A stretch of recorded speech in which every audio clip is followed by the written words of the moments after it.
name's Tamara Chambers, and this is Tamara's Never Seen. And today I am finishing out a Mob Month March with Scarface. I've watched the first 2 hours, 31 minutes, and 28 seconds of this film already, and I am about to do a live reaction, the first on Tamara's Never Seen, of the end of Scarface. I don't really know what I'm in for, but Doug said that I should probably react to it live on camera. I just want to kind of dive in and start talking about it already, but we have to do the intro of the show, so we'll do that. I'm just gonna put some flour on my nose. I was like, Tamara, this has gone too far. Your Tamara's Never Seen looks need to stop. What just happened is that Tony killed his partner and best friend and younger sister's husband, Manny, now is back at his place. Manny's also the head of his security, so that's cool. People are invading. That's fun. Okay. Let's get into it.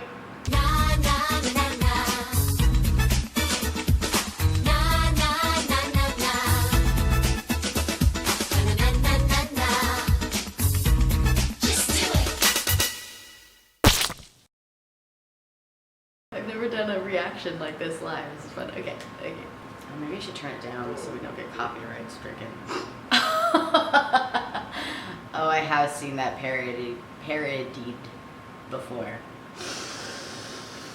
What were they actually sniffing for this movie? Oh no. Oh, there's just a bunch of people coming to get him. Oh God. Classic. Deal. Rope around the neck. Classic. Look at the cameras. Look at the cameras that you bought for this situation. Stop snorting like that. That's too much. Flour. It's a hell of a drug. Oh, Gina. Oh, God. Oh, Gina. Oh, God. Way more drama with Gina and Tony happen in this movie than I ever thought. The weird eye close-ups, it's all about Gina. I thought it was all going to be about money. Oh, she shot him at the light. You get him, girl. Oh, Gina. The last words from the person that you love most in this world were, come on, Tony. Not like ideal. That's a large gun. You want to play rough? Say hello to my little friend. Reloading is always so tense. Holy shit, there's a lot of people. Oh no. Oh. Oh.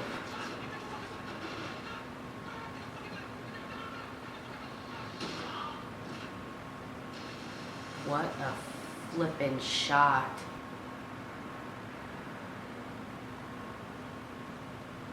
Wow. Wait, what? That was Michelle Pfeiffer?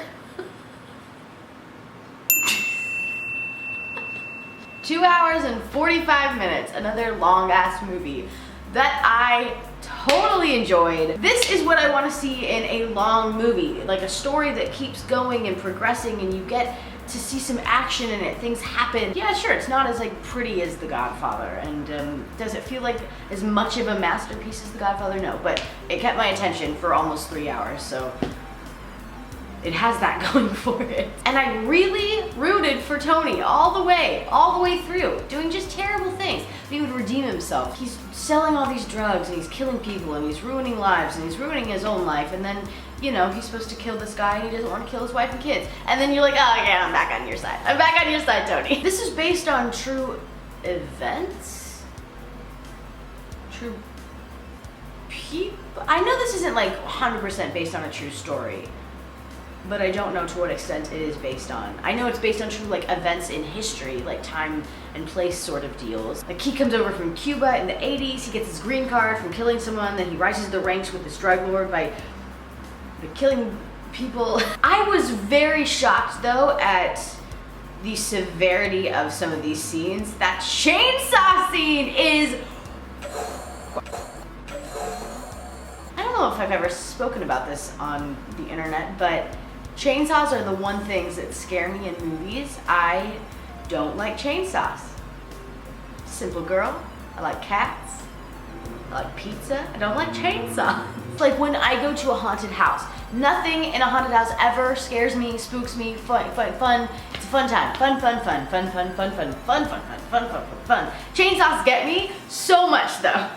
Anytime Leatherface comes out at a haunted house. I'm like, I'm done. Nope, no thank you. I've noped out now. That chainsaw scene, wow. And it was near the beginning. It was in the first like 40 minutes of the film. Woo!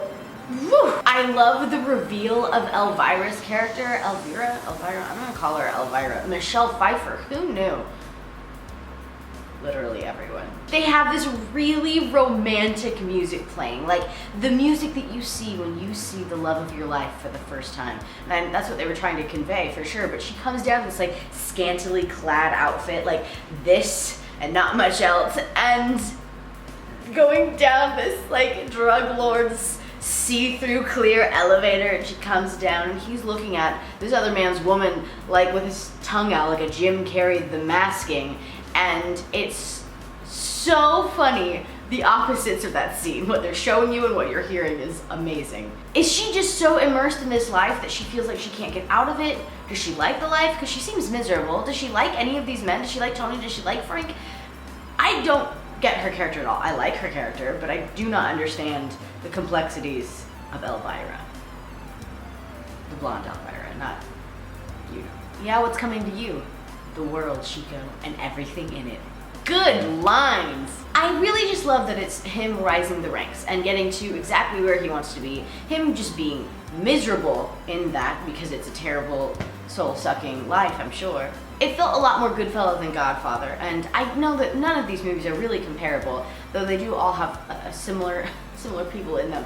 But that's another thing. I think Al Pacino was so much more interesting and engaging and spicy in this one than he was in Godfather. He was clearly very good in Godfather, but the characters are, of course, again, so different. It's no use comparing them. But this one death where they kill Omar,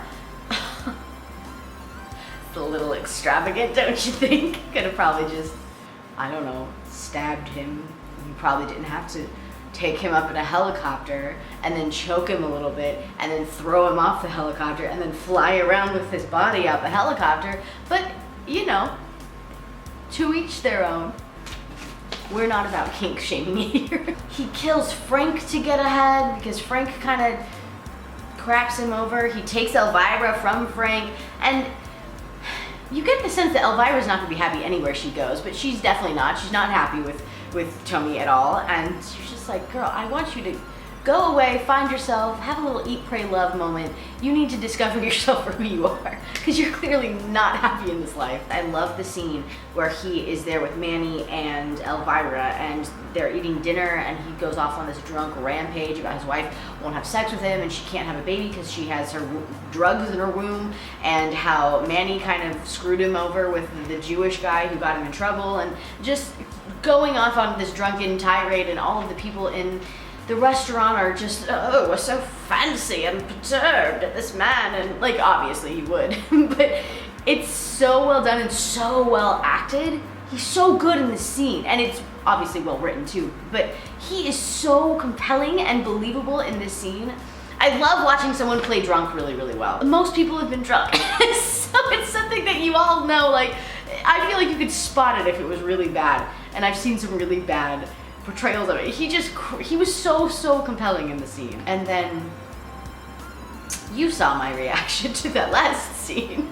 Say hello to my little friend. I was gonna say that line in the opening and then have the camera pan down and it was just gonna be Ike. But he's napping somewhere, so. I enjoyed this more than I enjoyed the Godfather movies. Sorry. I think I enjoyed Goodfellas most overall in Mob Month, and then Scarface, and then Godfather 2, and then Godfather 1. I'm really glad that I enjoyed 2 of them a lot.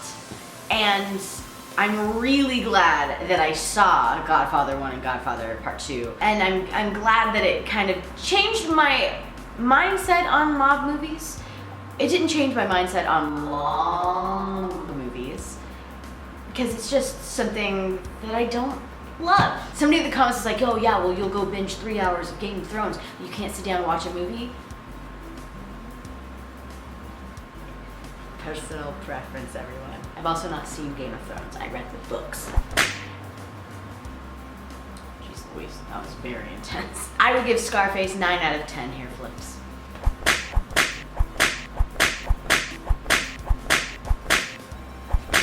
Mostly I'm just just glad that Mob Month is done. I'm really excited to move on to some more lighthearted films. All of next month is going to be collaborations. I'm doing something with Walter, with Malcolm, with Doug, and with Brad Jones, and I'm very excited to have some other voices and to take the load off. Yeah. Thank you so much for watching. I will see you all next week. Bye.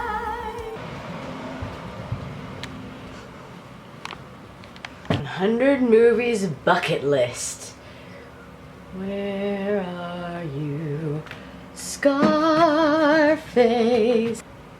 Nice. Oh, shit. The Godfather. All right, well, nice. I have a video where I show how many of those 100 movie classics I've seen on my personal channel, so check that out. Okay, bye.